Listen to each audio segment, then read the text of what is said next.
Okay, I have us at 1 minute past the hour, so I think we could probably go ahead and get started. And first of all, just thank you everybody for getting on this seminar the day before Canada Day. I know that we may have a slightly smaller group today, given people have started their holidays a bit early. But my group is actually giving the seminar today, so you'll hear a little bit about some of the things going on in my lab. And the way we'll start this is I will start off with a little bit of an example about how we generate data to affect policy change. And then Narges will have a piece of time to tell you about a project she's been working on. And then Wayne is going to tell you about something that we're hoping to bring to Canada in the future. And then what I'd ask everyone to do is just to hold your questions until all three of us are done speaking. But if you're worried you're going to forget what you wanted to ask, you can always plunk it in the chat box. So without further ado, I am going to make an effort to share my slides. Hopefully everyone can see those. Yes? Okay. So what we wanted to do today was to take a little bit of a deviation from the sorts of things that we're usually talking about, and actually talk about how do you actually use your data and your science to change how people do things. And in our lab, we often get involved in projects that are really trying to generate data that allows either Canadian Blood Services or Health Canada or some other similar organization to actually create policy, or to at least provide data to affect practice change. And so we wanted to tell you 3 stories today that relate to how we go about doing that. So I have some disclosures. I've received some research funding from the 3 companies listed in the first bullet. I sit on the scientific advisory board of Mako Pharma, which is the organization that provides most of the blood bags that are used in Canada. And I'm on the board of directors of Jonathan Thon, who is known to a number of you. Jonathan's new company called Storm Bio. So the question that we want to think about is how do we as scientists use our data to go about making change happen for, we hope, the betterment of society. And there's if you sort of are a scientist and you're at all an activist, you want to be able to see the work that you've been doing actually create change in your own lifetime. So really the first way that we do this is to identify the problem. And so the story that I'm going to tell you today is one of these problems that we identified, and then how we went about trying to help solve it. So this was a problem that's related to non-compliance with treatment guidelines. And the transfusion medicine standards in Canada state that adult recipients can be transfused with cryoprecipitate of any ABO group, but not all hospitals are following this guideline. So first of all, what's cryoprecipitate? Well, cryoprecipitate is mostly a fibrinogen concentrate that we make by thawing plasma quite slowly, so that the cryoproteins actually drop out of solution.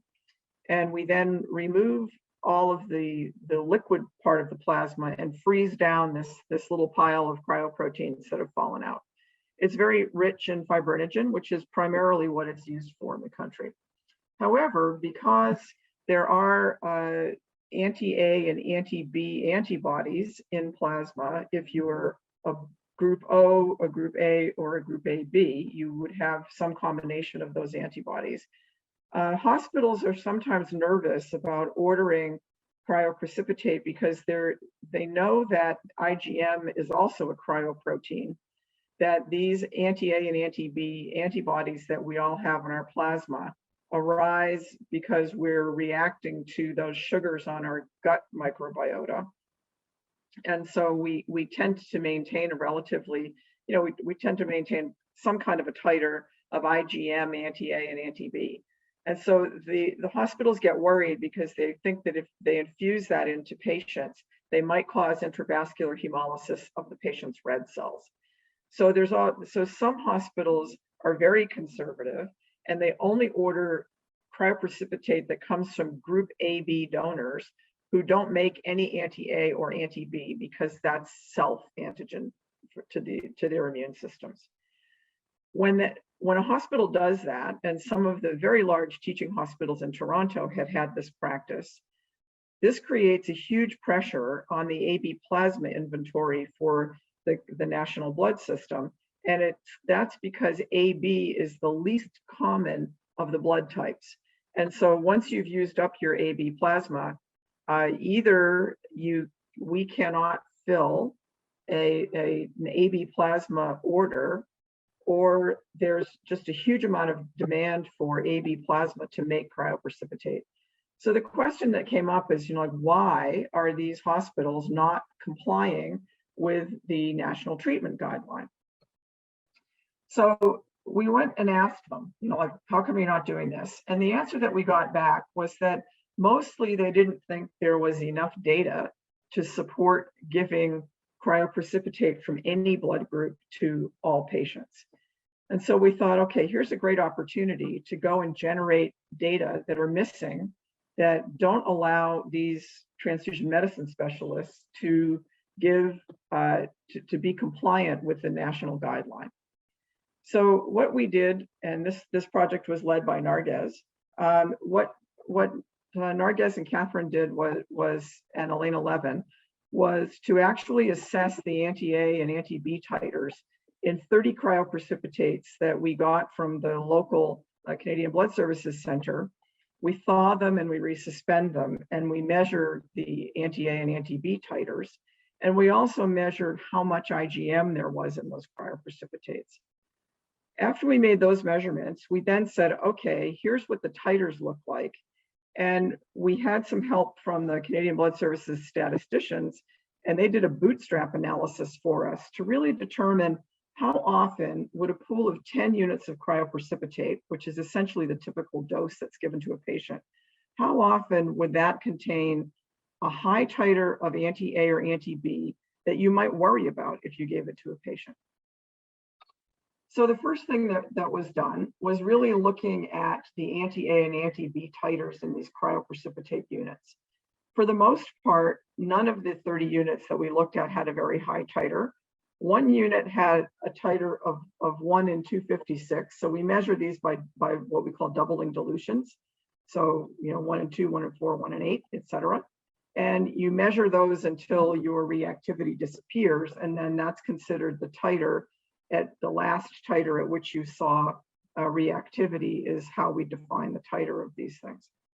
And so we did have one unit of anti-B, so this would be coming from either a group O or a group A donor that had a titer of 1 in 256, which still isn't very high. Your titers can get up in the 1 in 40,000s kind of range. But this was the highest one that we saw. We also heard from the clinicians that one of the reasons that they were worried about this was that they know that IgM is a cryoprotein, and so they're very worried that anti-A and anti-B will actually partition disproportionately in cryoprecipitate. So we addressed that by simply measuring what the anti-A and anti-B titers were in the starting plasma, in the cryoprecipitate itself, and then in the supernatant plasma that was left over. And I think what you can see in these graphs is that there's really not very much difference, maybe a twofold difference in the titers in these particular products, but most of them are really very close to each other, if not identical. The one thing we did see when we measured the total amount of IgM was exactly what we would have expected to see. Because IgM is a cryoprotein, you do bring down more IgM into cryoprecipitate than you find in the starting plasma. So that was very consistent with what's in the literature. The next thing that we did was this bootstrap analysis. So what the bootstrap analysis does is it takes the 30 units that we have looked at, and it simply says, if you recombine them over and over again in groups of 10 as a dose, what are your chances of having an anti-A or anti-B titer that's at least 1 in 100? And the reason that we chose 1 in 100 is because we routinely transfuse plasma across ABO groups if the anti-A and anti-B titer is 1 in 100 or less. So because that was common practice, we decided to use that as the cutoff for the Bootstrap analysis. And what we were able to show in that analysis was that at least it takes your risk of getting a situation in which your titer would be at least 1 in 100 or higher is about 1 in 3 million. So this is a very remote risk for a transfusion complication coming from cryoprecipitate. So this means a couple of things. It means that the concerns that the clinicians had were probably unwarranted. And it also means that the Canadian guidelines around using cryoprecipitate are actually correct. This is a low risk thing to do. So the other important thing you have to do if you want to try to change practice is you have to publish the findings so that they can be fairly widely communicated. And so we did publish these findings earlier this year. And interestingly, it attracted an editorial in the journal. And you can see from the title that the data were considered to be able to influence practice, sorry. Because here's the editorial that says, time to stop worrying about ABO incompatible cryoprecipitate transfusions in adults. And so this was a very good example of generating data to look at shifting practice. So the hospitals that had been ordering only AB cryoprecipitate have all stopped doing that once we shared these findings with them. So this is just an example of how we try to go about changing clinical practice or changing policy or generating data to support policy changes. And I just like to say thanks to all the lab members who contributed to this study and also to the agencies that funded it. So I'm going to stop sharing and let Nargis start sharing. And what she's going to talk to you about is a very interesting piece of work that we've been involved with. We had an outreach made to us by Health Canada, and they were trying to figure out why, what are the criteria that they should ask of vendors who are bringing transfusion pumps to them, looking for licensure for transfusion pumps. And we had some complaints coming, or Health Canada had some complaints coming from some physicians over on Vancouver Island who thought that they were seeing a lot of hemolysis in the red cells that they were putting through their infusion pumps. And so Health Canada had to deal with this complaint. And they then realized that they weren't entirely sure what they should be asking for. So they reached out to us to see if we could help them design a better set of questions to ask of the manufacturers of transfusion pumps before they would be licensed. And Nargis is going to tell you that story. Over to you, Nargis. Thank you, Dana.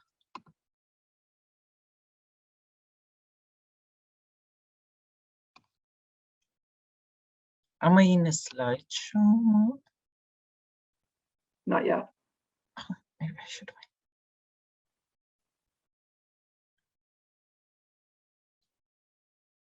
Try hitting it again. I had to click mine twice before. There you go. Good morning, everyone, and thank you for attending our CBR talk today. And thank you, Dana, for the great introduction. I am presenting the data that we have been doing together in Devine lab with Dr. Serrano, Dr. Levine, and Pervin Johal. She was a CBR student with us. And we got lots of consultation from Dr. Shi and Shelley Finstra at Vancouver General Hospital. And the topic of my talk is infusion pump related hemolysis. So first of all, why infusion pump for blood? Why we need infusion pump for transfusion? The traditional way was like just to hang the blood bag and use gravity to transfuse blood. And of course, you have this roller clamp that you can adjust to slow or increase the rate. But the infusion pump provides some advantages. The most important one is safety. It can provide consistent flow rate and accurate infused volume. Also, it has some safety features, for example, anti-free flow system, and also some alerts, for example, built-in alerts for occlusion. And these are very important, especially for agitated patients or children who a lot. And also it can prevent errors, especially in like overcrowded hospitals and those hospitals that nurses have long shifts. Another aspect is like from patients' point of view, some of the blood recipients are outpatients. So they would like to have shorter stay in hospital, and sometimes with gravity transfusion, it takes a while, especially if the red cell unit has high hematocrit, which means high viscosity.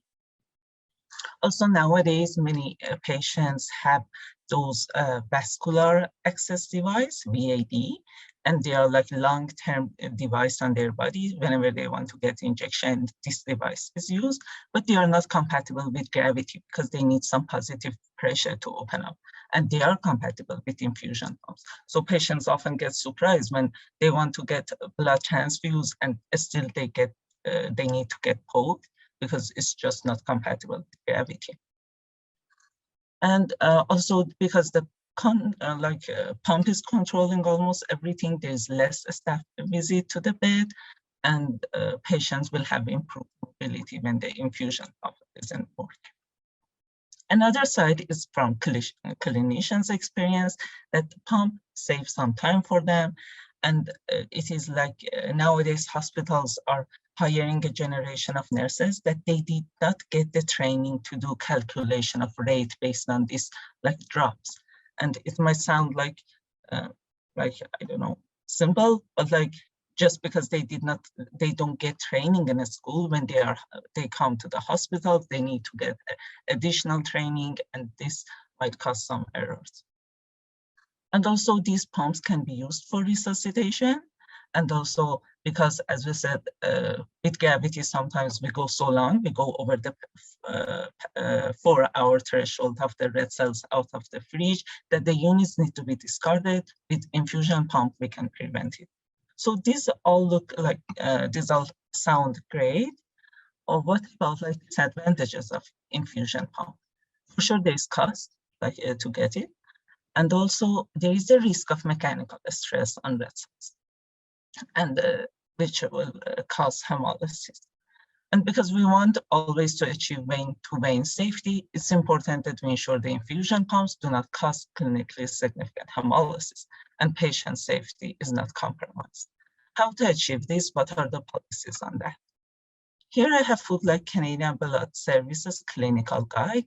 It says that infusion devices are known to cause mechanical hemolysis. So we need to get confirmation from the manufacturer,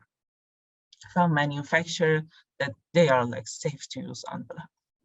And similar to AABB guidelines, it says like we approach manufacturer to make sure that they are safe for blood transfusion. And if they are not approved, the institution should establish a validation plan. And maybe this is clear, but I'll repeat it, that like these infusion pumps were not originally designed for blood transfusion. They came for infusion of crystalloid solutions. They have this complicated drug database in them. And then later they found their way to blood transfusion. So how is this really like proved to be safe by manufacturers or health centers? I'd like to share with you two experiences. One is Vancouver General Hospital. Around half of the blood transfused in British Columbia is at VGH, and until just recently, they have been using gravity, no pump at work. And one of the reasons was that whenever they approached the manufacturers, they were not convinced that these pumps are safe. Simply the manufacturers didn't have enough evidence to show. They were just a few tests on few red cells from many years ago. And another example is the experience of Royal Jubilee Hospital, that some years ago they suspected that the infusion pumps they were using, it caused some hemolysis. And again, manufacturer did not have enough data to provide them or help them with the experiments. So actually they started themselves to do some hemolysis experiments in the hospital. And based on that experience, they made this this kind of recommendation. They were hoping that the assessment of infusion pump for the red cells become part of the overall product assessment. I have put their exact sentences, but I try to make a summary for you. Then they recommend that the manufacturer must state clearly that these infusion pumps are intended to use for red blood cells. They do not cause hemolysis. And if there is no standard, acceptable standard for them to follow, the transfusion medicine specialist should review the data that the manufacturer provides. So as Dana explained, this is how our project started. She got a phone call from Health Canada that they were looking for a way, like, if the manufacturer wants to submit a new pump for Canadian hospitals, what should they provide? What are the tests they require to do? So what we did first, we started with a questionnaire in British Columbia, but with help from Canadian Blood Services, we expanded it across Canada. We approached the hospitals and we asked them, do you use pump for blood? What pump do you use? What is the infusion set? Do you put any parts to it? And then what are the rates? And do you have any concerns? And from there, we also we looked in literature, because maybe we don't need a study, maybe it is already there. Most of the studies are from 90s. It seems that's when the decade that pumps are becoming more and more popular for blood transfusion. And then we have some studies on modern infusion times, recent ones, but it is very limited. Especially they are not covering a range of red cell conditions, particularly old blood, and also not all pump models are tested. But in general, I can say that these studies suggest that pumps are safe. And one recent study I'd like to mention is by Potter et al. By Himakebe, that it was an excellent reference for us to follow. But they used the red cells up to age 28, while the close to expiry red cells and also irradiated red cells are not uncommon in our jurisdiction. And also another thing I'd like to mention is the occasional reports of hemolysis due to pump, which is concerning. So this study is from 2015. This hospital, over a 2-month period, observed 6 events of hemoglobinuria. And when they investigated it, they understood that they had just changed the pump models, and these high hemolysis was due to the pumps. So these kind of data, I think, lead us to conclude that every single pump that come to hospitals should be tested. So what is our study design? So we started with 3 red cell concentrate, RCC, for each repeat of experiments. We store them under one of these conditions. D22 is the average age of the red cell in British Columbia. 40 days is close to expiry. Irradiated, gamma irradiated on day 14, and then pumped on day 28 is the worst case scenario of the irradiated cells that is allowed for by the guideline.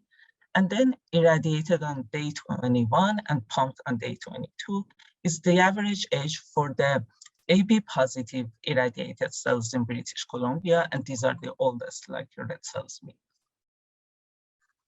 So when on the day of experiment, after this storage period, we pull these 3 units and split them in 4 bags. And we take a baseline from the mother bag, from the pool bag, to have where we start.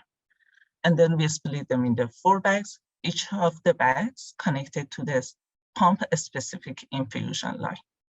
And in the end, it's connected to a 22G catheter. Without any pump, we collect the sample. It's called gravity. Then we insert lines in the pump, and then we collect the pump samples. And for pumps, we used 4 pumps based on the survey we did across Canada.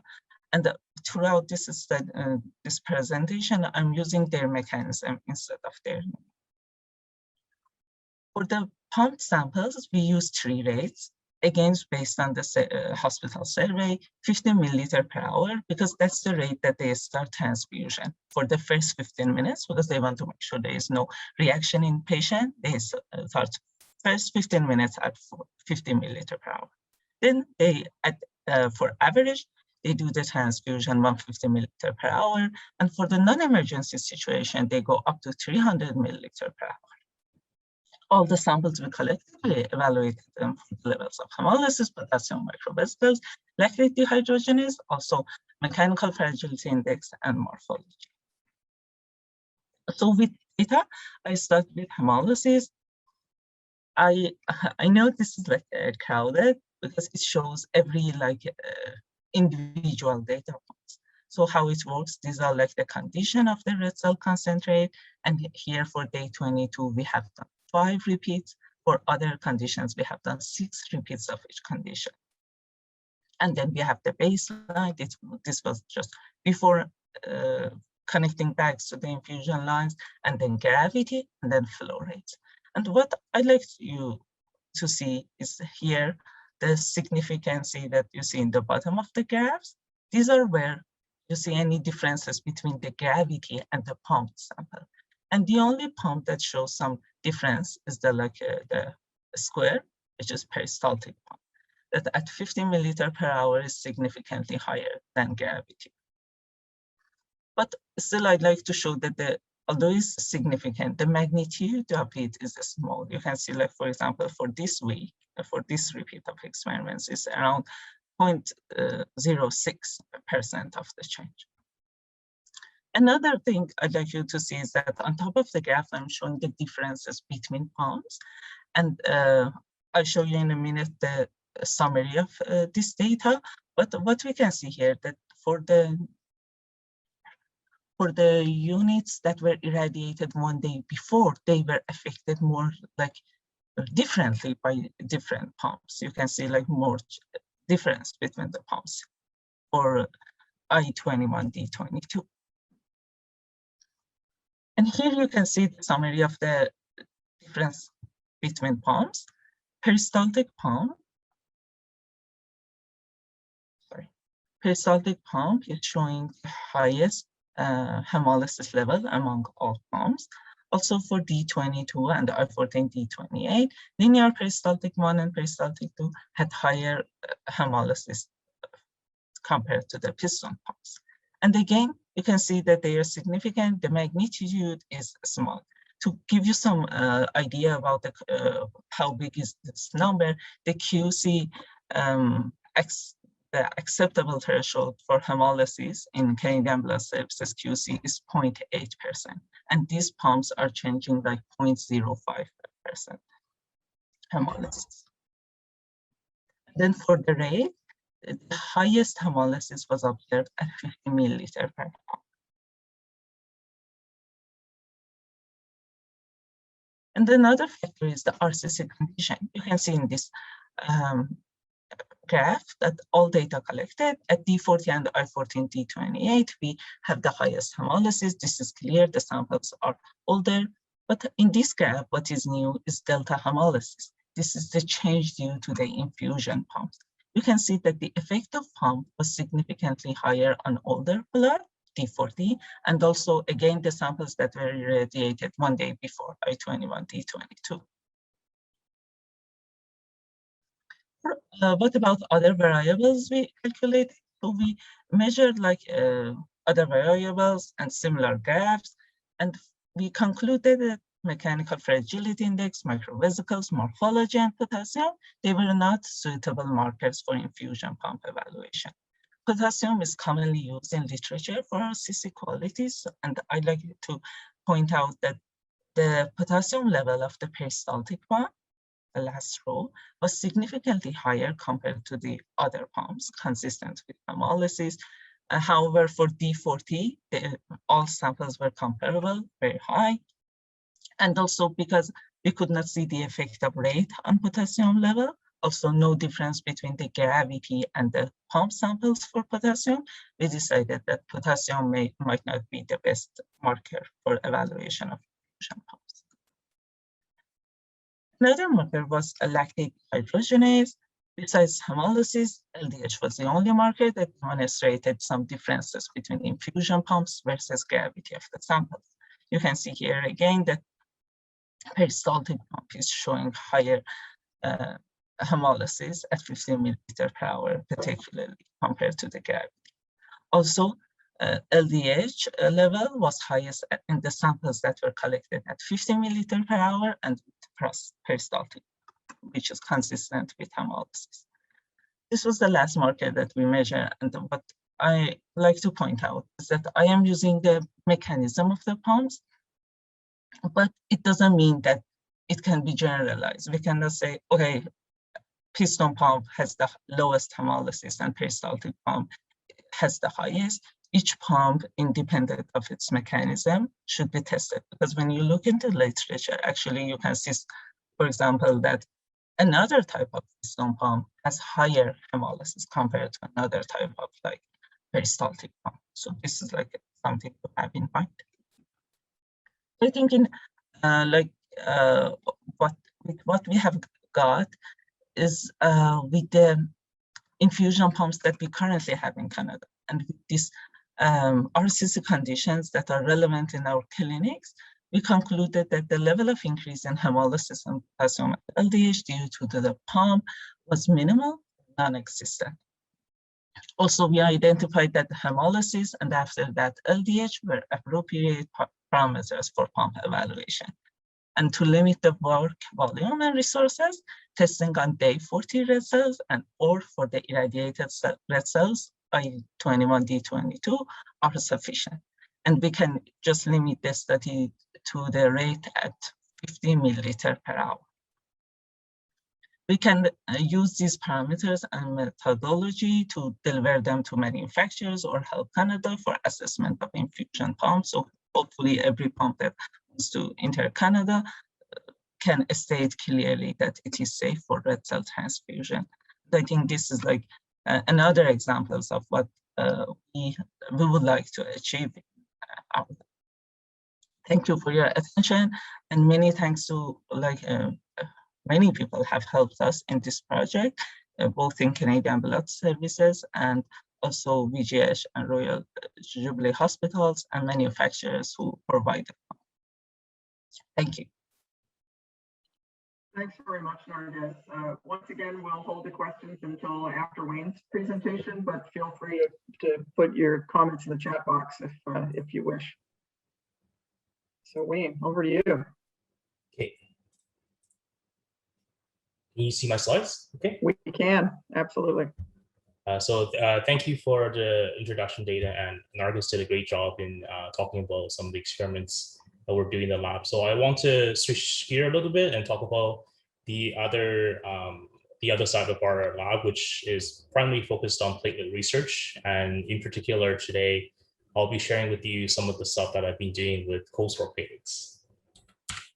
So as many of us here know, we're all pretty much experts in this, but I like to go over it just in case. So we know that platelets are these small anucleated cells that play a very important role in hemostasis. And of course, this is a very general overview. Some of us have done tremendous work in terms of platelet research. But what I'm interested in is platelet transfusion and platelet storage. So currently, all of the platelets that we use for transfusions, they're stored at room temperature and they're under constant agitation. This is to prevent them from settling, which in turn activates them in the solution that they're being stored. So there are, as you can imagine, storing at room temperature lead to a lot of problems. First of all, this leads to a lot of wastage. The platelet units, we in Canada here actually lead the world in platelet discard rate. I think that when I was making these slides, I put over 30%, but I think the real number is close to 40 or 45%. And this is something that we really don't want to lead the world in, because we're collecting units and these units are not being transfused to the patients. And one of the reasons why this happens is because the room temperature stored platelets have a really short storage shelf life.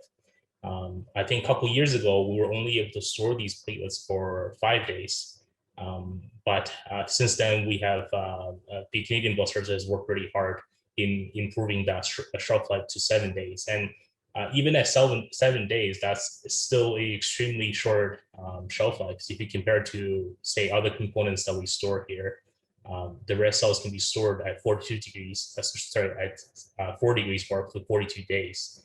Whereas if you have a frozen unit of plasma, that can be stored for up to a year.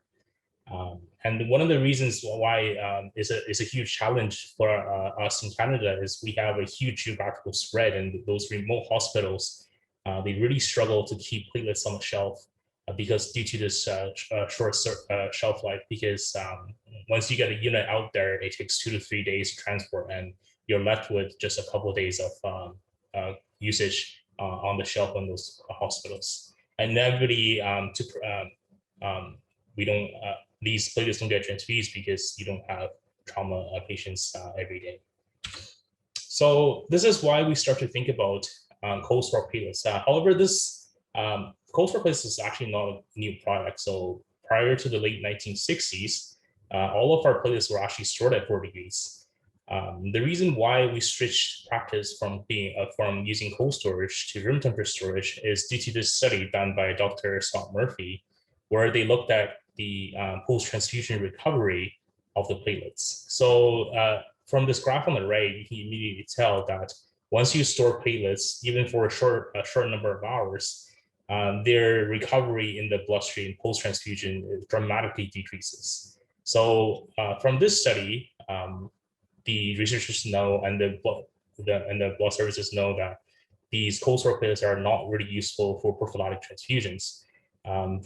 Prophylactic transfusions are really useful for patients who, for example, is going through chemotherapy or they have chronically low platelet count. This is the difference between asking somebody to come back for a platelet transfusion every day versus coming back every 3 to 4 days if they were receiving room temperature stored platelets. However, there is a renewed interest in cold store platelets because even back in the late 60s and 70s, we know that the cold store platelets actually are more chemostatically effective than the room temperature store platelets. So this is another experiment where it showed that the cold store platelets actually have an increased correction in bleeding time compared to the currently standard room temperature store platelets. And the other benefit of cold store platelets is also because they're being stored cold, this significantly reduces the rate of bacterial growth during the storage. And this is, again, a potential for extending storage life of cold store platelets. So this leads to the question that, well, if these platelets are more chemostatically effective, then in theory, they should be better for patients that are actively bleeding. This is a recent clinical trial which has been published, a small clinical trial. However, it is a promising study for cold store platelets because what they looked at was how cold store platelets can help with complex cardiothoracic surgeries. And when they looked at their output, when they compared the medium chest strain, they noticed that a day 14 stored cold store platelets actually had a very similar medium chest strain output compared to, say, a day 7 room temperature store platelets. So this is promising the way that we can potentially double the amount of storage time that we get from a platelet unit, and they can be used for patients that are bleeding. So with that being said, when we started looking at this cold store platelet project, there were 3 major goals or gaps in knowledge that from looking at the literature. So the first one was, well, we really need to re-examine the cold store platelets and how they behave in vitro during their storage using the most current assay techniques. The other question was, since we know that the cold store platelets are more chemostatically effective, so how do they behave and what are their functions in a trauma model? And lastly, when we were proposing this project, we also wanted to look at, what are some of the biological mechanisms that lead to these changes in hemostatic functions. And we decided to look at some of the platelet metabolite level, as they're the intermediates of a lot of the reactions which platelets carry out. So these are the 3 major, I guess you can say, aims of this project. So I'll go over, I'll talk to you a little bit about each of these goals and what we've done and the results that we got. So we first started looking at the in vitro characteristics of the platelets. And this is how we set up the experiment. So we obtained buffy-coat platelet concentrates, just like how you would if you were requesting for a platelet unit for transfusion. So we took 3 of these units, and they were generated by Canadian Blood Services. And we did a pool and split model. So basically what it means is we mix the 3 bags together and we split them into 3 identical units so that there's no donor variability in our experiment. And then we put each of these 3 bags in 3 different storage conditions that you can see here. The first condition is the currently standard clinical storage method, which is 200 degrees under shaking condition. We then have 2 separate bags that we put in the cold storage. One of them is being shaken in the cold, and the other one isn't being shaken in the cold. So this is a question that we originally had, where we wanted to know whether shaking was a big factor in determining a cold store in vitro characterization. And the short answer is that there is no difference between these 2 units for all the parameters that we looked at. So shaking was deemed to be not necessary in the cold, and this saves us logistically because you don't need to physically have a shaker if in the cold room if we were to implement these platelets. And then we sampled these platelets at various days, all the way up to 14 days, and did a bunch of in vitro analysis. So these are some of the important data that we generated from this assay. So the first thing we looked at was looked at the platelet count during the storage using hematology analyzer, and you can see that in red, the room temperature stored platelets actually maintained a pretty consistent count throughout the storage day, whereas the cold stored platelets in green and blue, they start experiencing a drop in their count past day 9. And this is, I think this makes sense because during this cold storage, the platelets have a high activation rate and they aggregate together. And in some of the units, actually in day 14, you can see some aggregates in the bag in the cold stored platelets. So the platelets are not necessarily, the platelet count not necessarily going away because the platelets disappear. It's more likely that that they are aggregating together, and the hematology analyzers don't count those platelets as being a platelet. And then we also looked at the pH of the storage solution, and here in red you can see that after an initial increase in pH, the pH of the room temperature stored platelets steadily decrease to the point that it's below 7 after 14 days of storage, whereas the cold stored platelets maintain a very consistent pH throughout storage. And this is really interesting because pH is one of the actually one of the markers for platelet storage quality, and the cold stored platelets definitely maintain a better pH than room temperature stored platelets. And then we looked at some of the one of the important markers of platelet granulation, which is P-selectin, measured here by CD62P. And the interesting here is that the cold storage seem to be activating the platelets and degranulating the platelets really quickly, even after just a day in storage. Whereas the room temperature stored platelets have a gradual increase. And for the cold stored platelets, their P-selectin level rose immediately after storage in the cold and is sort of maintained there. And this is part of the reason why that could explain for the hemostatic function of the cold stored platelets, as these platelets are pre-activated and they're ready to go.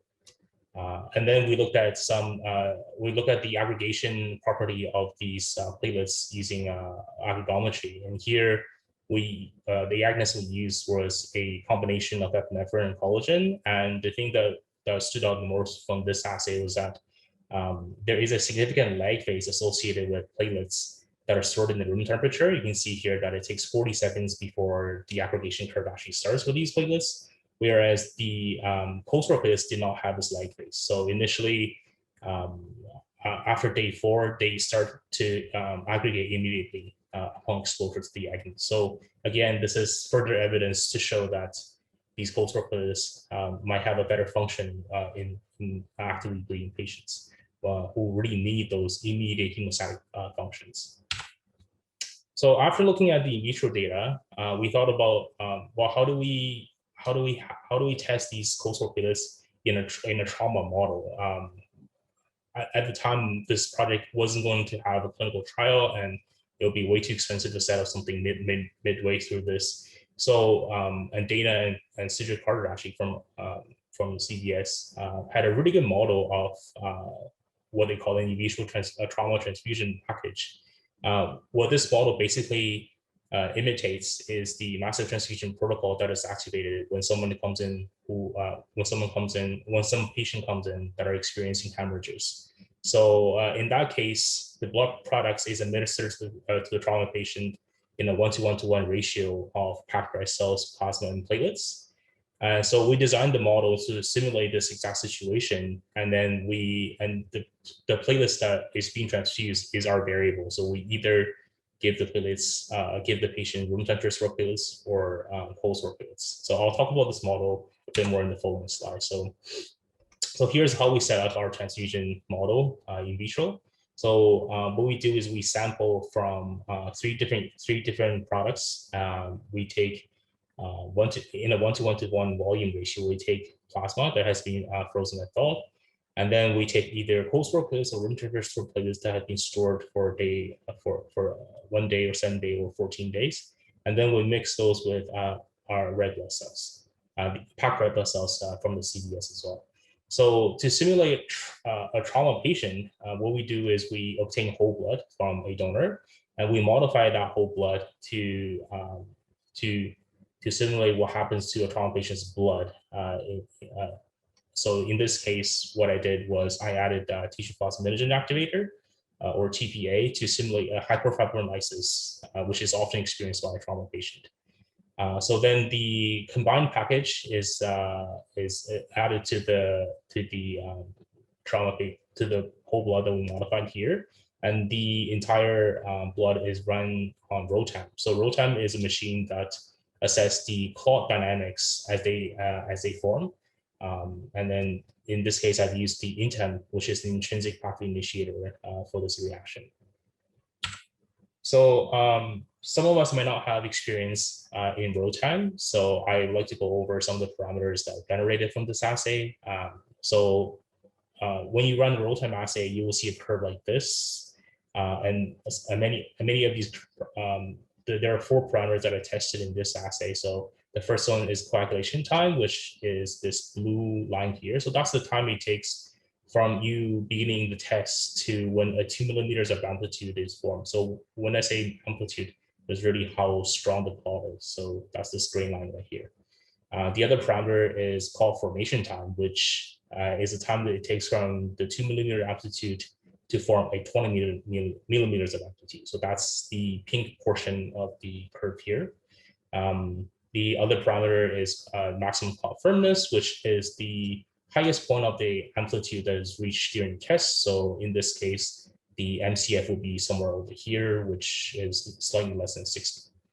And also we were looking at maximum lysis because we added tissue plasminogen to simulate hyperfibrinolysis. So that's the percentage of loss of clot stability at the end of your return reaction. And all of these reactions were run for 1 hour from start to finish. So here's the results from that in vitro transfusion trauma assay. So you can see that when we did this, we didn't see any difference in clotting time. There was a difference in the clot formation time between the room temperature stored platelets made cold package versus the warm package made from room temperature stored platelets. I think I said room temperature stored platelets for the cold package, but I already mean cold stored platelets. And on the right here, you can see that this is just the whole blood from the donor with the TPA run by itself. So you can see that they are almost more than 200 seconds of CFT.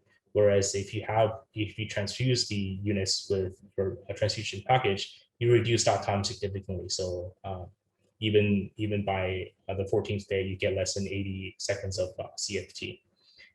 We didn't see any differences in the maximum clot firmness, and however, we did see a difference when we look at the maximum lysis. So for the whole blood donors that were not transfused, they have close to 100% of maximum lysis.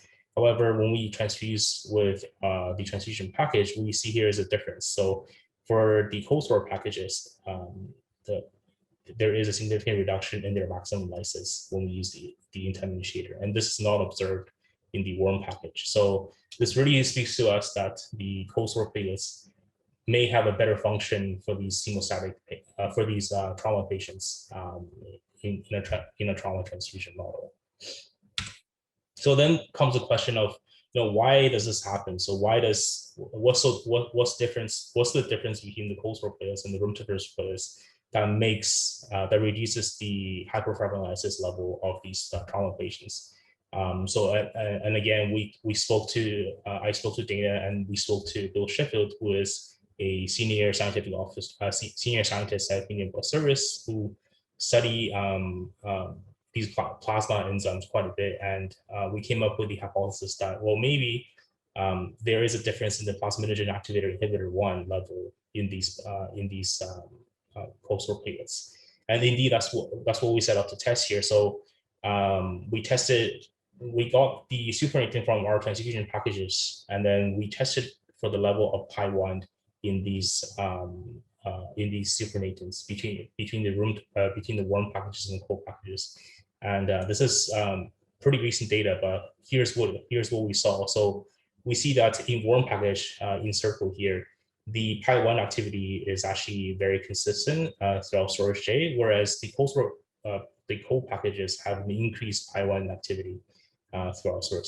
So Pi1 directly inhibits tissue plasminogen activator, so that would explain why we see that differences in that real-time study. So again, this is further evidence suggesting that the transfusion packages made from cold store platelets may be beneficial for trauma patients because they have elevated Pi1 activity. And finally, I want to speak a little bit about the last aim of the study, which was really about the mechanistic of cold store platelets. And we were looking at this through a metabolomic analysis. And some of you might see this slide previously. But this is a joint project between between CBR and our collaborator in Denver, Dr. Alexandra. So what we did was, again, we employed a pool and split technique where we store the platelets in 3 different conditions, and we flash frozen these and then sent them to Denver to do the UHPLC and MS to look at the metabolite levels of stored platelets. So I won't be going through the whole 239 metabolites that we looked at, but these data are in the literature, so you can take a look if you're really interested. But I would like to show you some of the most important things that we found from this assay, which was when we did a principal component analysis, we noticed that here in red that is circled here, these are day 14 room temperature stored platelets, and they look to be a distinct patch of metabolomic profile. And perhaps something that is not immediately obvious from this figure is that the day 14 cold store platelets are in this pile here, and they have very similar metabolomic profile compared to day 7 room temperature stored platelets. And that's a good thing in my opinion, because then there's further evidence that a day 14 unit is similar to a day 7 room temperature stored unit, which again is a potential for increasing the storage shelf life of these platelets.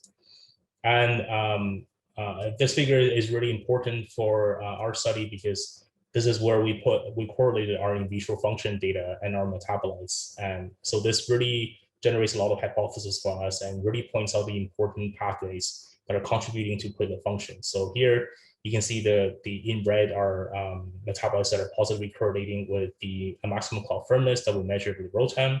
You can see here that we have EDP, maltose, ATP, and hexo-6-phosphate. So these are really important energy compounds, and also we have the importance of physiological energy, and hexo-6-phosphate is involved in pentose phosphate pathway, which is really important in oxidative stress dealing.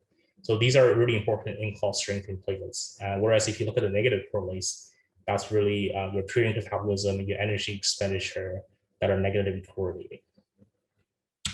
So there's just several take-home messages for this study.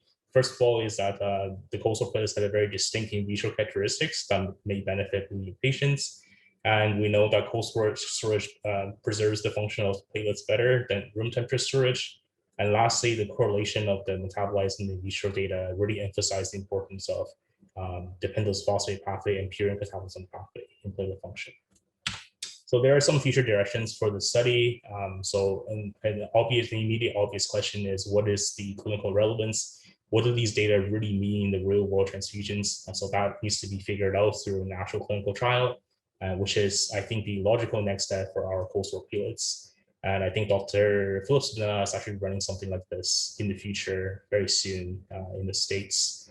And lastly is, how do we take these data and implement an actual post-war platelet inventory in our Canadian Blood Service system?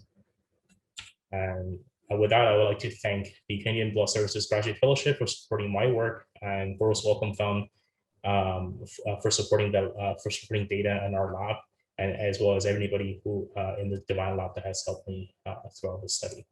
And thank you. Thanks very much, Wayne.